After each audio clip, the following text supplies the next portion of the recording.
What's up? Welcome back to the channel.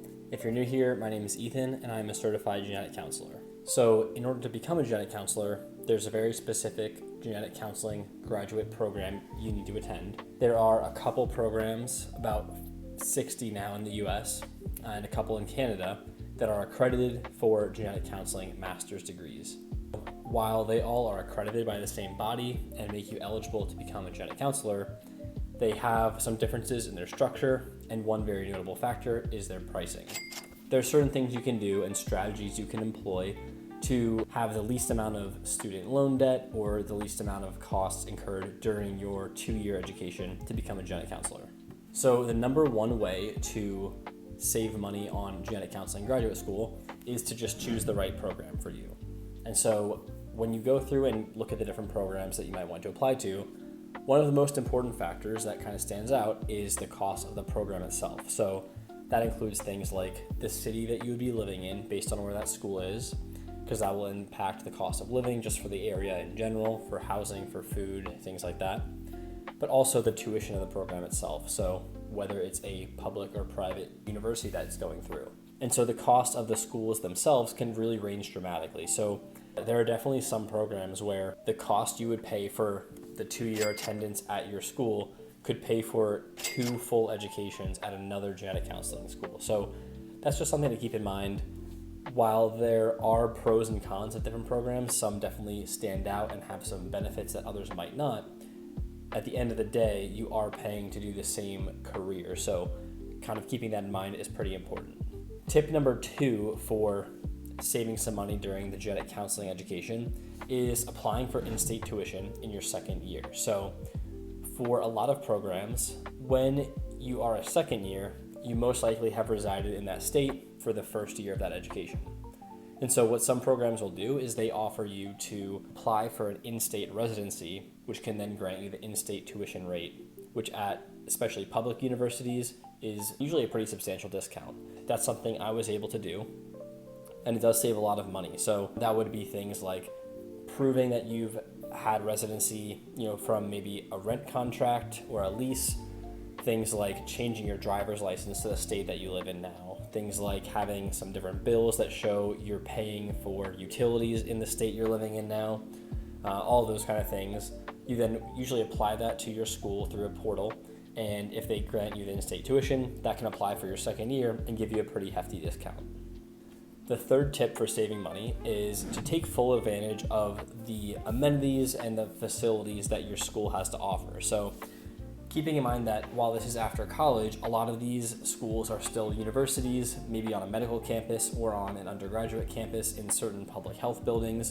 But overall, you are often a student at that school. At the University of Cincinnati, where I attended, that granted us permission to use basically all student facilities. So there was, for example, a gym on the medical campus, which is really nice, but also the gym, the rec centers, all of those facilities on the main campus of the university as well were all things that we had access to with our student ID. And so that was really great, having very nice and conveniently located facilities like a gym with a sauna, pools, all that kind of stuff. Other things just like using the libraries, using all of those kinds of amenities. Specifically, the medical campus library was a really nice thing that we took advantage of a lot, having specific dedicated areas for studying, for group study, quiet areas for solo study, all that kind of stuff. So just making sure that you're utilizing the full extent of the resources available that are included with your tuition. Tip number 4, along the lines of a library, is to utilize your public library. So I started using the public library in Cincinnati during my second year, and I didn't really realize how great of a system it was. So there's a lot of different ways to utilize it. Obviously, you can get books. They have a huge network of libraries, so that's something I didn't realize that might be obvious to other people, but there are library branches all around the city, and so if there isn't a book you want at your library, there's a really comprehensive apps and things like that where you can request any book, and they will deliver that basically to your most convenient branch where you can then just pick it up. Also, things I've utilized are DVDs of movies or TV shows. I just don't pay for streaming services right now because I don't watch that much TV, but being able to request basically any TV show or movie from the library, I can then watch them on my Xbox as a DVD player. That's a little tip that I like to use, not pay for streaming services. So very helpful for grad school as well. Another huge thing is the Libby app that allows you to basically use ebooks, where you can get basically any audiobook, any ebook, all delivered to a device like from an iPhone to iPad, Kindle, anything like that. So that's a really great way to have e-reading as well. Something that I found to be really cool. The next tip is in terms of your grocery budget. So this is something I noticed from my first year to my second year. The first year I went to just like the main grocery chain we have in the Midwest, which was Kroger in Cincinnati. So that's fine, they have everything you could possibly need there.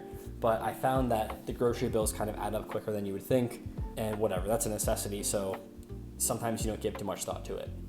But then in my second year, I really cracked down on my grocery budget, and so I started going back to places I went in college, like Aldi's, and even Trader Joe's, honestly, is pretty cheap. So Aldi just kind of eliminates decision fatigue because they don't really have that many options, which kind of sounds like a negative, but I think it works out as a plus as long as they have the things you need. So it's like if you go to Aldi and you need to get milk, there's one kind of milk, or you need to get peanut butter, there's one kind of peanut butter. So like you don't have to decide between all these different brands, different prices, things like that. You just kind of get what you need. The prices are also good, so it ends up being a pretty successful way to save some money. So when I started going exclusively to Aldi and really cracking down, I basically cut my grocery budget in half from the first year to the second year. So that's something I definitely recommend. Also, Trader Joe's is really good. They, I guess, have a bit more options and a bit more of like different snacks and cool things that might be tempting to throw into your cart and could drive up the bill a little bit, but gotta have some room for that fun as well. The next tip seems kind of obvious, but having any kind of income during school would be helpful. So particularly depending on your experience and your journey up until the point of grad school, I know for me, I went right from college, so I didn't have time to have a full-time job in the interim and save up a chunk of money that I could use to coast through grad school. So some people do have that opportunity, and that might be a different situation. But for me, I had a part-time job within the genetic counseling program at Cincinnati.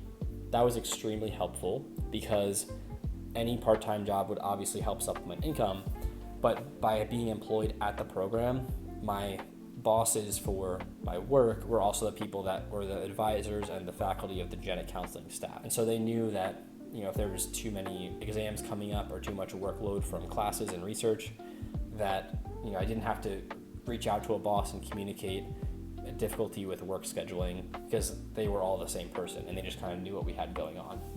So I think that was really helpful. That's kind of the ideal scenario in my opinion, and I think they do have a lot of options for that at different genetic counseling programs. But another thing that I think is helpful, or kind of a less obvious opportunity, is during the summer rotation. So pretty much every genetic counseling program has a summer rotation where you go sometimes in the city you're located or travel to a different city, and for about 6 to 10 weeks do a clinical rotation there. I had a remote rotation, but I went to visit with family in Pennsylvania. But during that time, while the rotation was from the work hours, the standard work day, I got a job at a brewery doing serving, and so that was a really good way just to make some extra money and then really help coast through the second year, kind of like I mentioned. So, for example, having that money saved up plus the in-state tuition, that was really helpful. And that was something that wasn't obvious as a possibility to me at first, but I just kind of went looking for those opportunities, realized that I could get right to the restaurant after my workday ended for clinic, and that really allowed me to make some of that extra money and help have an impact for my tuition. Another possibility that is a really good way to save money is having a roommate. And so for some people, that's just very obvious. For me, I was the only one in my class of 12 that had a roommate. So everyone else lived on their own, but because I had a roommate, that cut my living expenses in half. It was also a great way just to have another friend and social outlet outside of my class. So that was pretty cool. It was a great experience. I met someone, we were in a Facebook group about people moving to the city. We were able to meet, check things out, look at some apartments, and then had a really great experience over those 2 years. So that was a huge money saver and also just a really great experience overall. And then the last tip for saving money in grad school is utilizing Facebook Marketplace. So you can get really great deals on things that are probably in pretty good condition. For me, I'm sometimes not too picky about that stuff, so I think it's a really great way to get some good deals. I've gotten a ton of different things on Facebook Marketplace over the years, and just in terms of furnishing your apartment or trying to get things that you need without wanting to splurge on them at the full price of retail, I think it's a really great way. So those are 8 ways to save money in a genetic counseling graduate program during your time in grad school. I hope that was helpful. Let me know if there's other questions or anything that you've done to save money during your grad school program. I know some of these things are specific to genetic counseling, but a lot of them can also apply to any program, even undergrad, just anywhere where you kind of need to be on a budget while you're in that student mindset. So stay tuned for the next video, and I'll see you next time.